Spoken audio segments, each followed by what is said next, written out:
Okay. Are we all sitting comfortably? Yes. Yeah. Never in my life. Hemorrhoids. Well, hey there, fellow nerds and nerdowells. I'm AJ, and welcome to the Adventurers Anonymous podcast, the home of fantasy fucknuggetry. Come join us week by week as a rotating cast of geeks sip cocktails, play Dungeons and Dragons, and dance around the boundaries of common decency. And this is history in the making. You're going to want to tell your grandkids and their grandkids and their grandkids. When people look back through the annals of history, they're going to be talking about three things: the discovery of fire, the invention of spreadable cheese, and most importantly, Adventurers Anonymous. Joining me this week are the usual crew of dubious intent. First up, coming to us from the steel city of Sheffield, we have two people who many see as the Pooh and Piglet of this tale. I'll leave you to decide which one's which. It's Mr. Chris Neal and Mr. Chris Wragg. I'm definitely Piglet. There's no way around it. Yeah, I'm definitely Pooh. Like, Kerry was disgusted at the amount of honey I was eating the other day, so this is bang on. Just from a big jar. Just straight in. Fist in the honey pot. Yeah. Fun fact, I love honey. I can fit my whole hand in my mouth. Yeah, it's not hand in the cookie jar. It's fist in the honey pot. Fist in the honey pot. Name of your sex tape, Mr. Neal. Hasn't even started. Not often we get it this early. And once you get more comfortable with a person, you can do fist in the Nutella jar, which is the natural progression. Oh, no. Shame! Shame! Mr. Neal's had a lie down, listeners. We've broken Mr. Neal. Oh, God, we've lost him. But we don't need him, because our next guest, coming to you from the freezing lands of Finland, we have a man who is fresh from a nap in the sauna. It's Mr. Matt Durrant. Privyet. Oh, is that Russian? Let's say it is, yes. Okay, what does it mean? Just hello, I think. Oh, privet to you too. Also, my lawyer has told me that taking a nap in the sauna is dangerous, and we cannot recommend it. Well, if it's not turned on, it's no more dangerous than any other room of the house. Probably not super comfortable though. If you're not gonna turn it on. Well, there you go. There's nothing more we can achieve, and welcome back, Mr. Neal, or Piglet, as we're now going to call you. I have to, listeners, what you can't see is that Mr. Neal has a new mic arm, which is so good, as it covers up half his face. Covers up half my face, which is just a bonus for me, but it puts the microphone so close to my face that all I want to do is sing, which is very out of character for me. Do it. We're gonna break every copyright law in the world. If you sing your own tune. Oh, my love, my darling, my sugar. It's Robson and or Jerome. Robson and or Jerome. Jesus Christ. Right, come on, shut the fuck up. More importantly, who wants a recap? Give it to us. Yeah, Daddy, give me that recap. Yes, please, Daddy. I was about to say we got this far without anyone calling me Dungeon Daddy, and there it is. Fucking greasy piglet. We did you one better. We didn't even say Dungeon Daddy. We just called you Daddy. Yeah, so much better. If anything, that's probably worse. So much better. Yeah, excellent. Feeling so much better. Right, last we left off with our intrepid adventurers, you will know as well as I, listeners, that bad things happened. I'm still processing the grief, but just for the sake of it, let's have a recap. We were with our adventurers. We were picking up in the aftermath of the massacre at the little village of Baden Knox, where Hunnarsh had lost control, some would say, or maybe found the true form of himself, going on a massacre, not only poisoning the locals at a wedding, but also bludgeoning the survivors to death with a mace, which caused, well, let's just say a few social problems with his friends, resulting in a three-way, and not in a sexy way, in a fighty kind of way, with Hunnarsh, Belciar, and Tatty facing each other off. Well, you know how it ends. I mean, if you joined the podcast at this point, what's the fucking point? One of the characters is dead. Hunnarsh got taken out, and literally in the meanest way possible. You know, arrow through the throat, offered the chance of healing by Tatty, wasn't given, left Belciar to finish him off. It genuinely moved me to tears. It was a hard episode to live through, and has lived rent-free in my head for the last week. We ended the episode with the rapidly cooling body of Hunnarsh lying on the floor of a church hall, surrounded by the bodies of the people he'd killed. And Belciar, counting the cost of that, and Tatty, in true Tatty style, took his wolf and legged it into the wilderness, walking away, what with toad flaps, looking on, watching him walk away in grief. This got really highbrow. I remember when this podcast used to be about knob gags and cocktails, and here we are embracing highbrow narratives with sensitive subjects. So that's where we're going to pick up, listeners. Funny how Tolkien got started, actually. Lord of the Rings was many years in the making. Yeah. I think he did the marketing for a titty bar, didn't he? I thought that he got his start just doing the dirty messages for like racy birthday cakes. Racy birthday. Slim pickings for a while, but you know, you got to start somewhere. That was one of the messages. You got to start somewhere. What's a racy birthday cake? What kind of erotic marzipan are we talking about here? You've just described it. It's like erotic. We'll put some cakes up on the screen when this gets played back. All right. Anyway, this was supposed to be a sensitive and kind of reflective moment as we look back on the life of one of the stalwarts of this podcast, Hunnarsh Smith. Yeah, but then you told us we'd got too highbrow. What did you expect us to do? Overcorrect at all times. Jesus Christ. Okay. Right, look, listeners, in a bid to bring this back to normalcy and decency, I'm going to say we're going to split the storyline in two. And for this particular episode, we are going to focus on Belciar. I went to go get my character. I went to D&D Beyond to like pull up Hunnarsh's character sheet. I was like, don't need that anymore. Oh, buddy. Oh. Grief finds us in unexpected ways. Do you know, my happy thought in all of this, Hunnarsh, is as much as... Sorry, I can't even split the two of you. I meant Chris Wragg. You have to refer to him by his real name now. Do you know the happy thought? When you think back across the one-shots we did about Hunnarsh has now been reunited with all the people he's accidentally killed. Do you remember he dropped that grandma? All the people from that burning the grandma building. you dropped off the 10th floor, even though she probably would have been saved by the fire service not long after. You say accidental, but they were definitely thought through things that Hunnarsh did.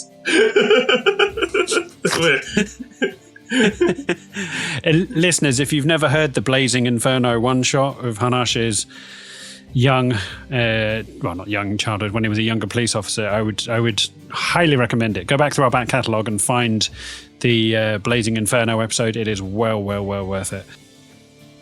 So anyway, what's happening with Belciar? What's a recap? You know it's bad when Chris Wragg is the one that's like, all right, guys, calm the fuck down. Everybody relax. Do you know the Everybody embarrassing relax. thing? We had a massive spike in listenership, and it's been going really well for weeks, and yesterday was fucking phenomenal. And they're going to get to this episode, and that's it. They're all going to leave us. Let's be fair, you did already say, if you're joining us now, listeners, what's the point? The main characters is dead. You did quite literally just take a shit in the pond. So... That's not an expression. Took a shit in the pond. I'm coining it. I'm coining it. I've done it. I've done it already.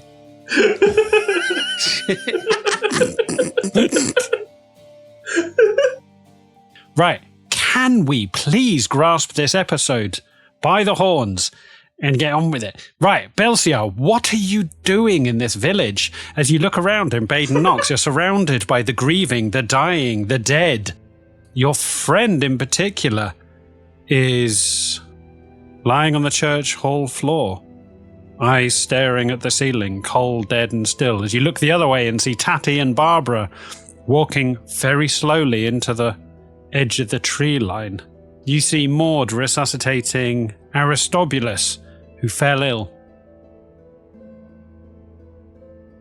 I think genuinely struggling to comprehend what has just happened. There's a lot that's just happened. Yeah. There's a thought in the back of Belciar's head that it would be a nice time to get some brunch.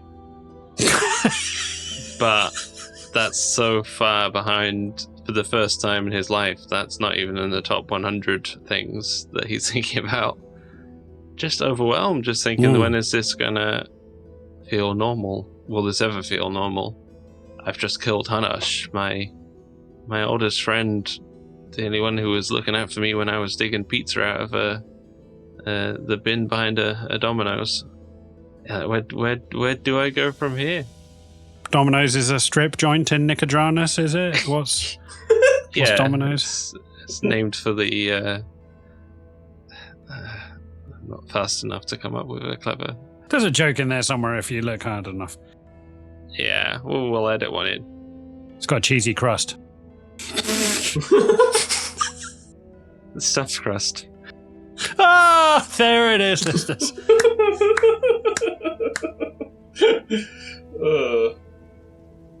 Cato, tell us about Cato. This feels more like a therapy session than a D&D game now, but... Cato was never really got the... he was a talking crow, and in that, there was something about him. I think I asked him about it once, and he didn't want to talk about it, and I respected that, but I think I regret not finding out more about Cato before he died as an untimely result of a reverse vampire spell. You feel a tap on your back as you turn around. Toadflaps is standing behind you. As you look down, she says, "You are right. You appear to be talking to yourself." It's been a tough day, Toadflaps. I know. It's been a tough week. I had a crush on that green bastard. He was green and he was a bastard, but damn, was he a sexual predator? in the nicest way, like a tiger. I don't think a tiger's a sexual predator. It's at the apex of its kingdom. Oh God, grief is moving in weird ways. Listen, I know it's only been a few minutes, but if we don't take the inventory off the body, some of these villagers will. That's true. Let's not forget the loot. Let's loot the body. Let's maybe... I mean, I don't know if looting is a correct term. Maybe... Retrieve. Retrieving some sentimental knickknacks. Yeah, that's much nicer. As you make your way back into the hall, you're not sure how long you've got before the remaining villagers turn on you. People are aware that you had a hand in all of this. It was, I mean, as weddings go, it was going quite well until you turned up. And by quite well, I mean there hadn't been a massacre. Well, yeah. It was going quite well after we turned up. It was just, at a certain point, it went very badly. It did. It did. As you make your way over to the body, you kneel down in front of it. Hard to cast eyes on the body of someone who you've spent so long with and have such strong feelings for. As you look down on the cold, lifeless form of Hunnarsh, eyes fixed on the ceiling of the church hall above you. You see his mace on the floor, and you see his blunderbuss to one side. I think can't take his weapons, mainly because they seem very dangerous and I wouldn't know how to use them. I think he should be perhaps... Can I make an insight check and try and work out if, as I knew Hunnarsh, would he want to be buried or cremated or fired out of a cannon or something? I don't know if that's insight. I mean, you're not going to search his corpse and find a small piece of paper with his death wishes on, but you can certainly make a wisdom check. Let's see. You can make a pure wisdom check. Oh, 17. 17! You get the feeling that he would want to go out in a spectacular way. Having known the man, he was never a man for, quiet moments of reflection. He was more a living life large, living in the moment, the spectacular. He would want to go out with a bang as you look down and see the 4 sticks of dynamite. Okay, I think there's only one thing to do. Is to I'm gonna take the gunpowder for the blunderbuss. I guess there's like a pouch or something, and that kind of very almost like a sacred ritual, almost like a gesture of love. Tip back Hunnarsh's neck and pour the gunpowder down his throat. Oh dear God! Okay. I'm guessing he's got some holes in him from the combat. Well, yes. He's got an arrow sticking through his neck, and he's got various puncture wounds in him. I'm going to plug those with the dynamite. Wow. Okay, a bit like basting a turkey, except with gunpowder and dynamite. Okay, yep. I'm going to clear a space, maybe say a few words. Sure. And then drop. By clearing a space, he's in a church hall surrounded by the corpse of 25. As you're basically just brushing bodies out of the way, making a small bloodied clearing in the middle of the hall, just telling the mourners who are weeping over their loved ones to settle back a bit. Much like the only adult at a children's firework display, you make sure everyone's standing at a safe distance before... Yeah, we don't want any more bloodshed. In a church, they have like those long sticks for like lighting candles, right?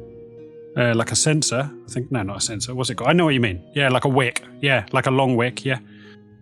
I'll take one of those and I'll respectfully ignite or like lower it into his mouth from a distance, so that the gunpowder kind of makes a fuse. And then, just as the fire is coming out of his head, his whole body explodes. This is the most Adventurers Anonymous thing that's ever happened. We're literally supposed to be grieving the loss of a close friend, loved one, and creative inspiration to us all, and you've turned it into a fucking meat piñata with dynamite. Gotcha. Okay. And I'm not here to block it, because I've always been here for the rule of cool and for fun, and... I'm not sure what worries me more. Your funeral plans for him, or the fact Mr. Chris Neal is staying silent in the background. Well, I guess before I do this, I go outside and I look at Tatty in the distance, as if to say from a distance, like, do you want to come and pay your respects before I light this motherfucker?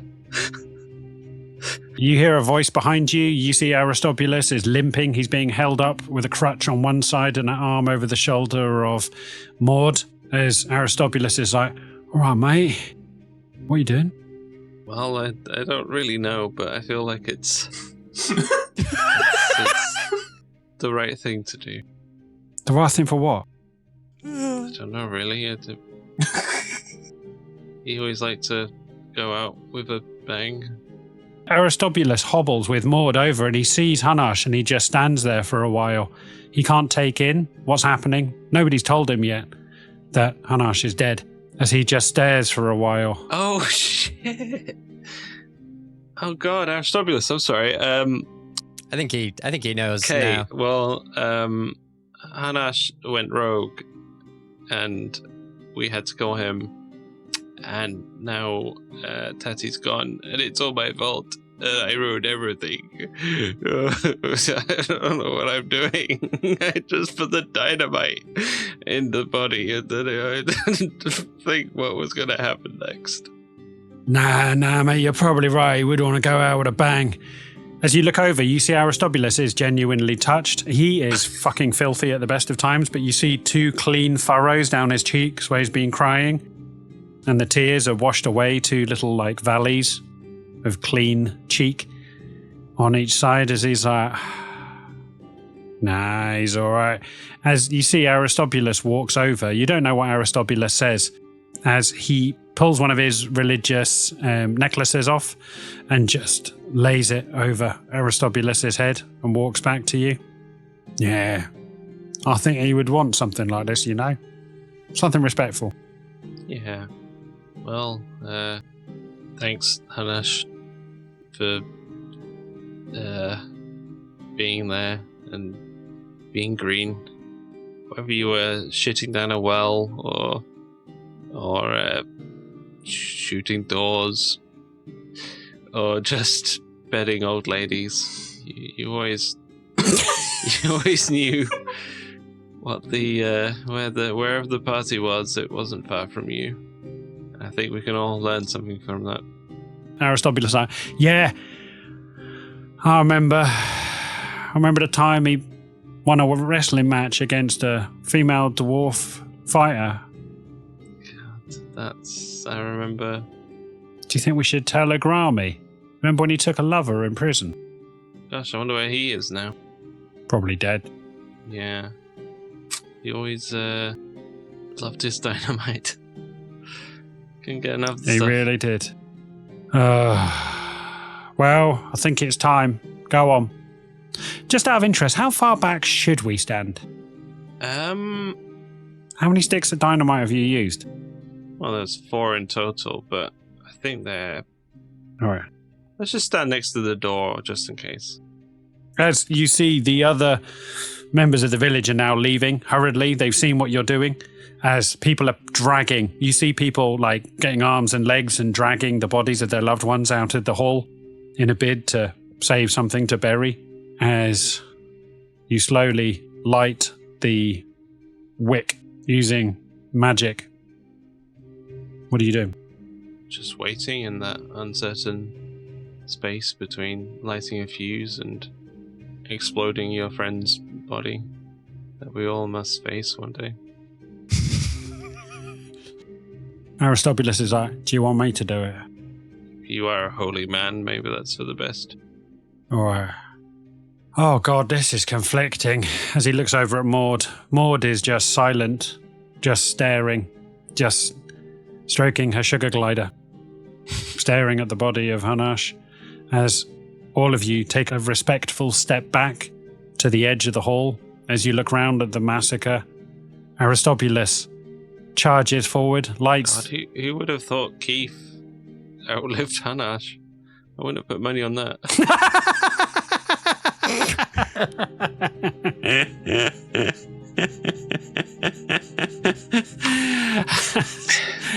As Aristobulus darts forward, takes the wick and lights the edge of a gunpowder trail, you all stand at the edge of the hall as you watch the gunpowder sparking and snaking as it weaves in between various bodies. What takes mere seconds feels like minutes, like hours, as you recount images in your mind's eye of your friend, the things he'd done, the things you'd done to him, pinning him to a wall with an ice knife one time, the fights and scrapes you'd got into, the times he'd saved your life, the moments you'd shared. Nailed me into a coffin. The fact that you'd both become vampires together. Yeah. That you'd both found human life again mere minutes before it was so Oh, God. casually stolen away from him. And then it hits you. The blast. The explosion. Like a wall of air. The impact not only blinding and deafening you, but also smashing you in the chest with a percussive boom. I need you to make me a dexterity saving throw. I just realised I'm still on 8 hit points. So like a strong breeze will probably kill me.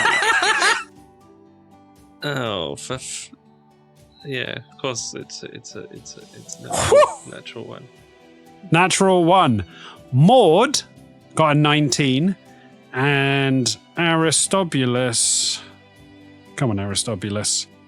Got 4 as the explosion hits you, throwing you back. In the fraction of a second, as you see the body explode, you see chunks and bits of green viscera sprayed in all directions. You see the spike out of the side of Hunnarsh's head, pinwheeling as it arcs through the air, embedding into the ceiling of the church hall. But mostly what you see, Belciar, mostly what you see in the exploding body of your friend Hunnarsh is the 5,673 gold coins that he had on himself when you blew him up, all of which fire out in an arc like shrapnel as you and Aristobulus, having failed your dexterity saving throws, take 12 points of piercing damage each as bits of metal smash into your body. You look down at your wheezing form as you're struggling to breathe. You can see half a gold crown embedded in your chest as Aristobulus is scraping along the floor. The last thing you see as you look sideways is Aristobulus spitting a bloody coin out of his mouth as everything goes warm and dark and the lights go out for you.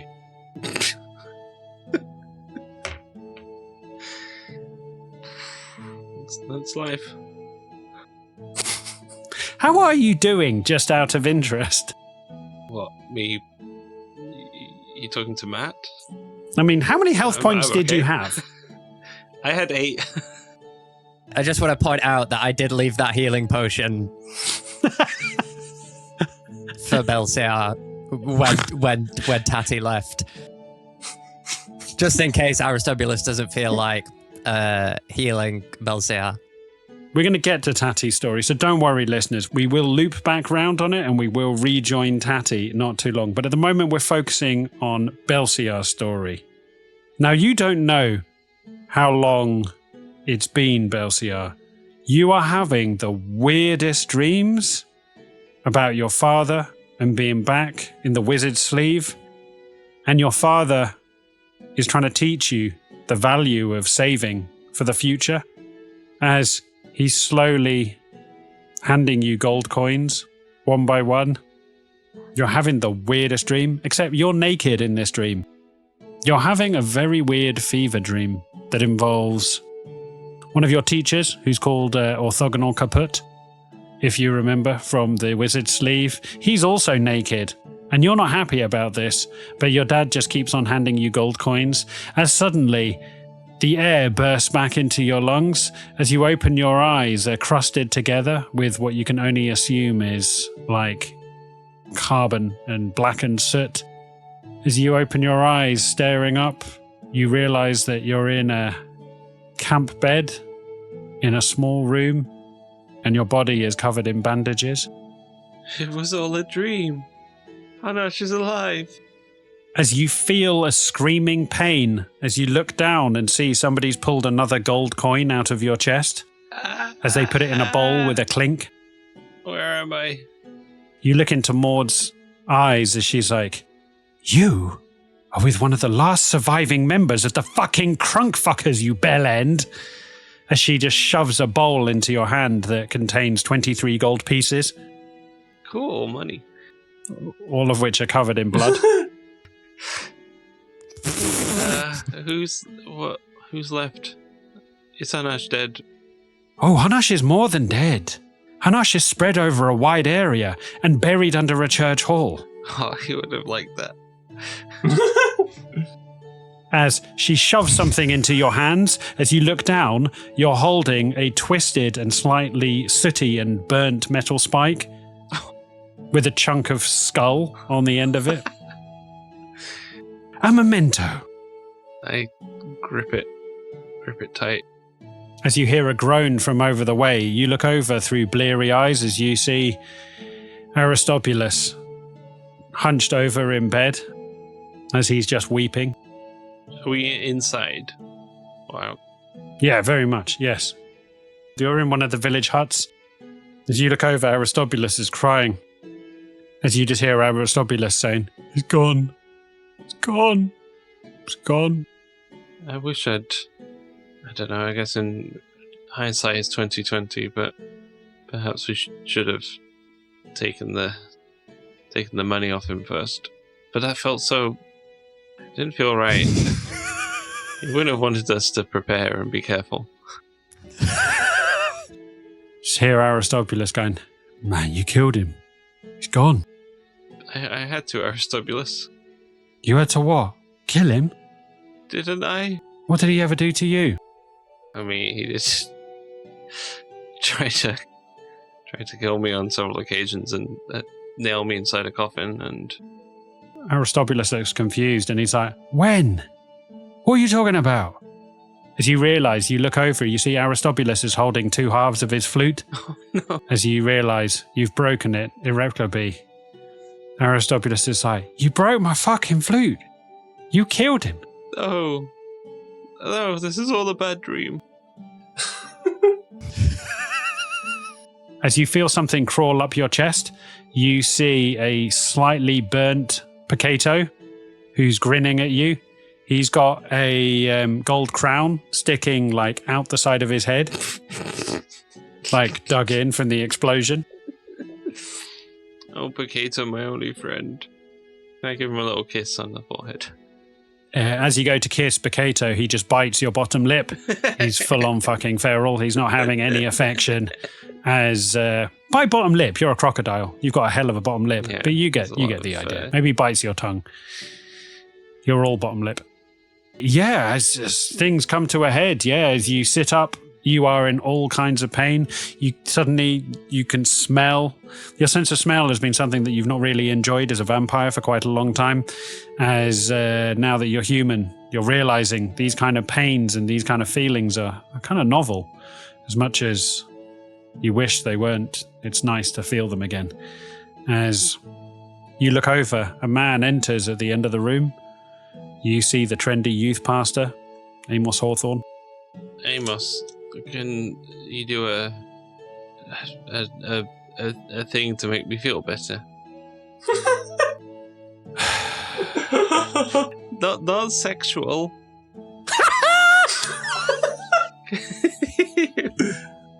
He looks at you for a while, leaning in the doorway. As he looks at your whole party, you see Toad Flaps is in the corner having a nap. You see Maud just trying to look after Aristobulus now, who's just weeping over his broken flute. You look down and see the bloodied bowl of coins that have been dug out of you as you turned Hunnarsh's body into a bomb. Look around the room and see that there's lots more dying and dead everywhere from the massacre at Baden Knox. As you see Amos Hawthorne walks towards you and is like, "I don't want to make a massive thing out of this, but you've probably outstayed your welcome." But what about my pain? Well, everyone's journey with grief is individual, but I think in the weighing scales of justice, you appear to have murdered 64 people. So... But I made it good. I don't want to say that your pain counts for nothing. I made it good again. I'm the hero. By what? You killed 3 extra people in the explosion. Oh, God. And blew up our church hall. Oh, God. It's the complete opposite of what I was trying to achieve. He looks at you for a while, slightly incredulous, as he's like, What exactly was it that you were hoping to achieve when you blew up your friend with 4 sticks of dynamite? So he had a thing with the forces of chaos and this guy called Jerry, and he wanted to tip things in a certain direction, and that was too much for me. But I think maybe I tipped things too much in the other direction, and I felt like I owed it to him to have a little bit of chaos. But now I realize that was just to make me feel better, and it didn't actually improve the situation at all. And in a way, you could even say I've killed those 3 people on top of all the other people who had died. So in a sense, I'm the problem. It's me. Yeah, in many senses, you are the problem. I mean, we will be looking forward to you leaving. He looks at you as he hands you a small knitted hat. As you look down at it, confused. After a moment, you realise it was the hat of old Natty Pikes, the old lady. As he's like, yeah, she had a thing for Hunnarsh. Not Natty. Being buried with his body underneath the church hall is probably what she would have wanted. Oh, okay, so we'll take that one off the tally. So it's just 2 people who died. They were probably pretty old, weren't they? I mean, the 67 people you killed. I mean, our village only had 81 people in it to start with. So, is there a good ratio of child-bearing men and women? Or is this a unstable population pyramid that we're talking about? He looks at you slightly incredulous. I mean, make me a persuasion check.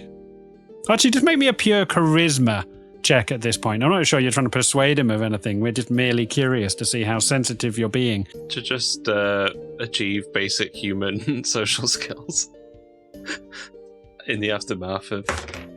okay, 24, yeah. 24. As he looks around, he goes, yeah, it's going to be a bleak winter, let's be honest. There's going to be some weird coupling. And if I'm being honest, with the death of 67 people out of 81, we're down. We've lost a lot of skills. We lost the farmer, the butcher, the baker. The candlestick maker. We lost everything, in fact. There's no need to take that tone. All we really got left is the florist. Well, there'll be a lot of work for them with the funerals. Yeah. I'm sorry, that's very insensitive.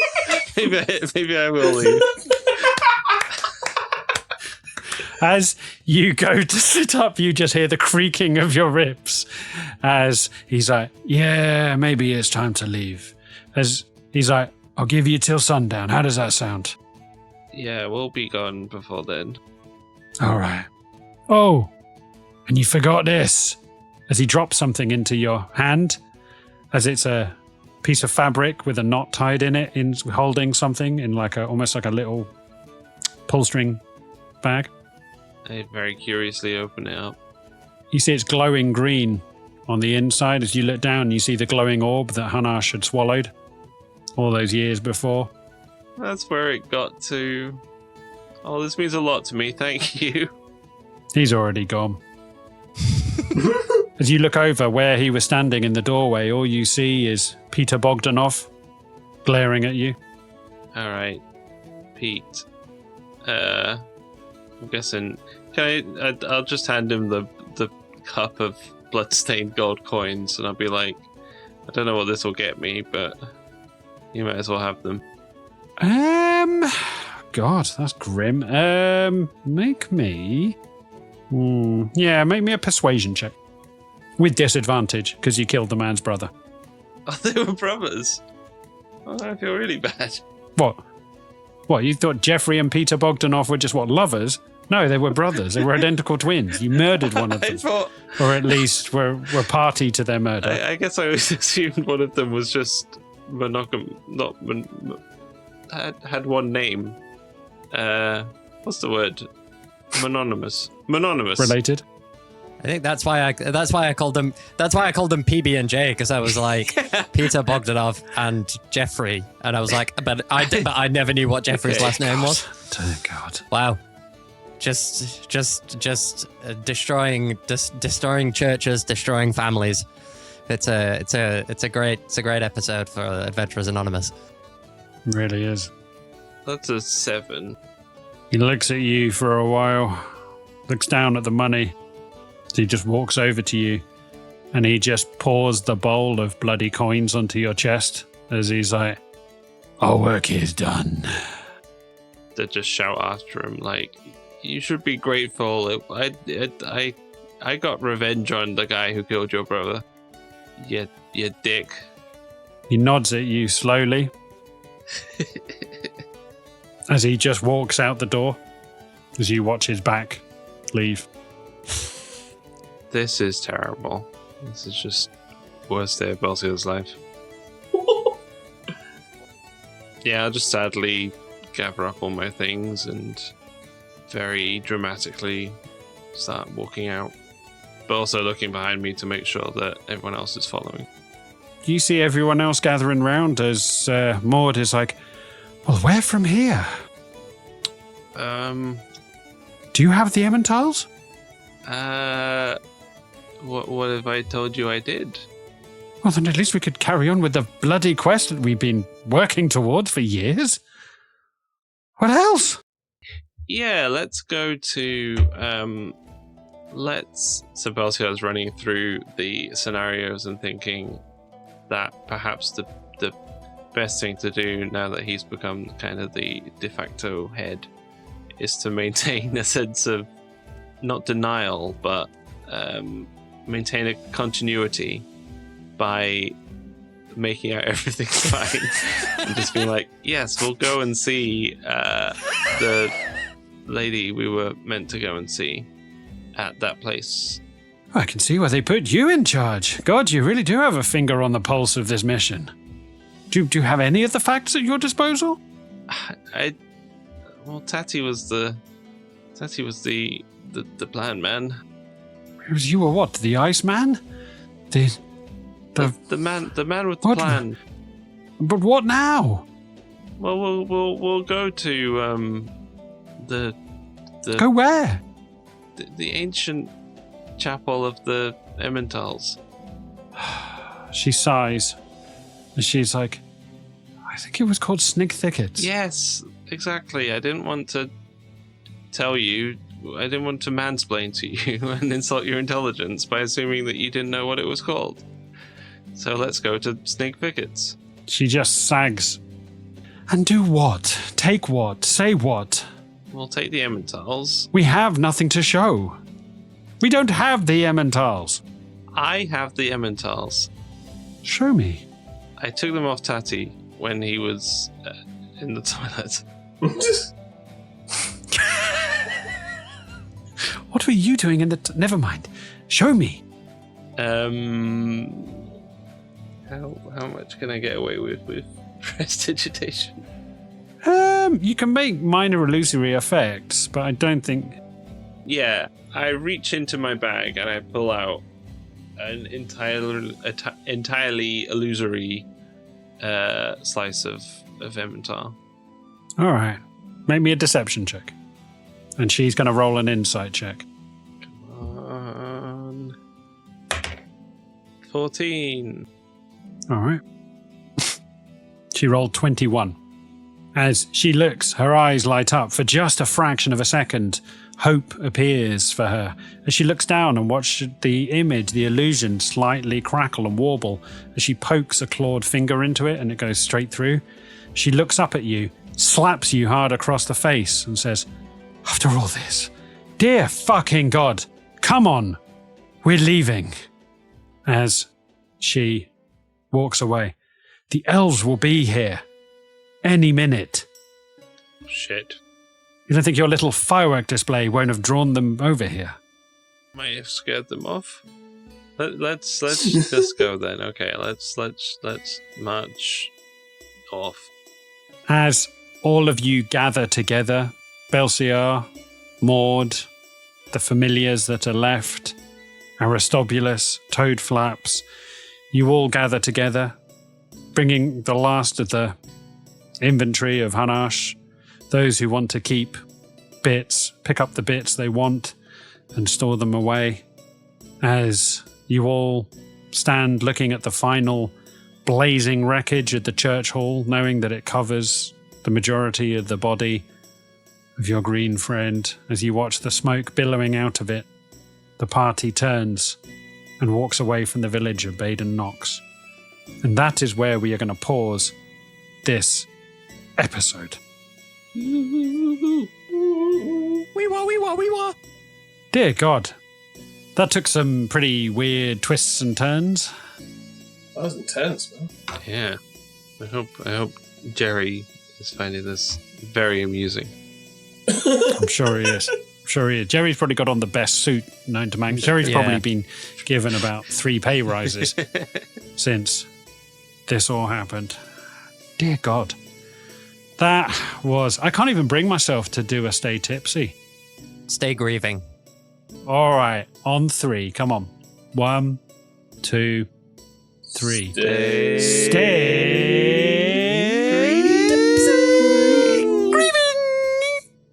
Nailed it. Nailed it. Got it in one.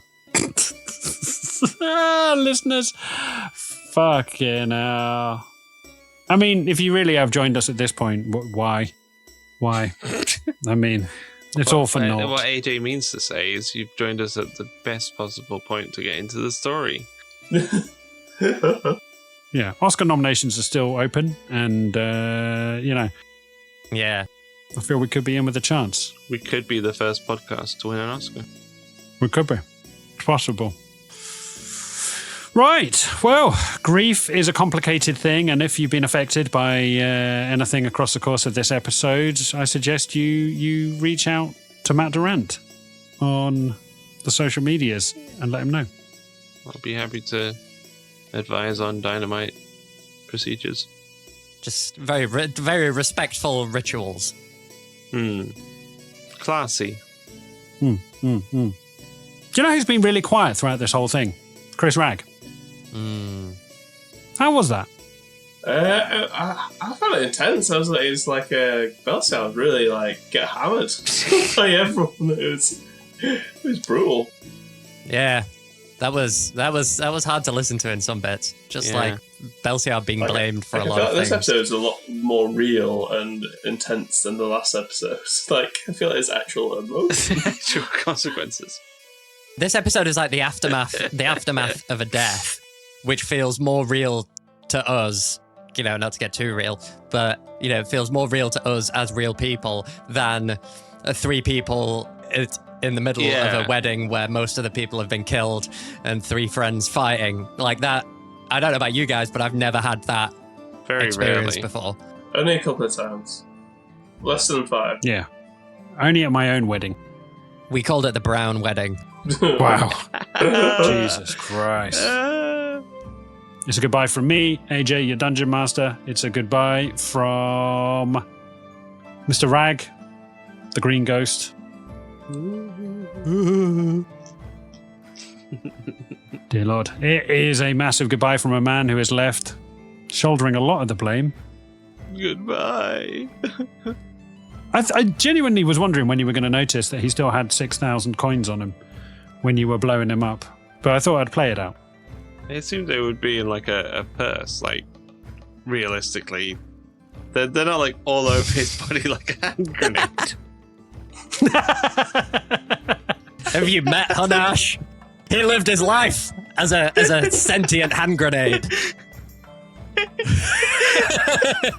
It's not even legal tender anymore. You rip it off, pull away some of your skin, and they're just like, no, we're not gonna take that. That's disgusting. Wow. Right, and it is finally a goodbye from a man who's probably done the only sensible thing and just walked away. Mr. Chris Neal. Tumbleweeds.